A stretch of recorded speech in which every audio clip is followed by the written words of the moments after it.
we knew where the obvious hot seats were from a coaching standpoint when the season started, and two of them have come through, LSU and USC. Shoot, we saw it. Matt Wells at Texas Tech get fired the other day. He's 5-3, just lost a 1-point game. He was that close to being 6-2 at Texas Tech. Yeah. So some of them come as a surprise. Guys 8-14 coming into the season. He goes 5-2, loses a 1-point game and gets fired. Dan Mullen and his job security, where do you think that stands? Nothing's going to happen in 2021 unless he wants it to.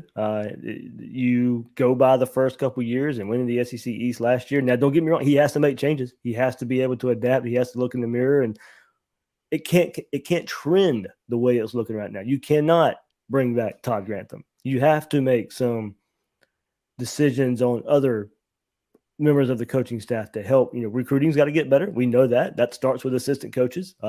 Can Mullen break away from guys he's been around for so long, as like offensive line coach John Hevesy and running back coach Greg Knox?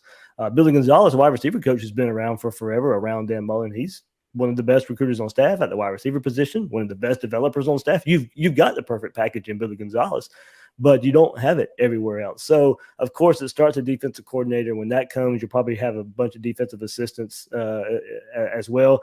You've got to make a change at defensive coordinator. Now, a lot of Gator fans, if Dan Mullen's not willing to make that change, a lot of Gator fans will say goodbye, Dan Mullen, because you're not winning with what you have on staff right now.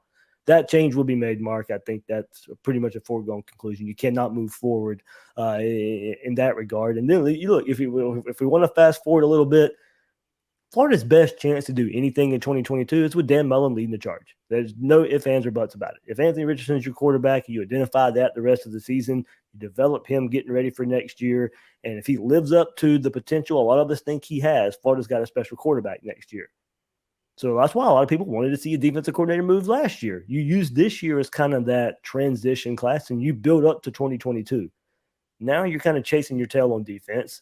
You may have the offense next year, but much like 2020, it could be a special offense, and now a defense that's under a first-year defensive coordinator with the transition time. Now, I think you could have your pick of pretty good defensive coordinators to come in and say, okay, that's a pretty good situation. We know that offense is going to be good. That head coach might be on the hot seat a little bit, but if I can go in there and change that defense, there's some big things that can happen for Florida in 2022.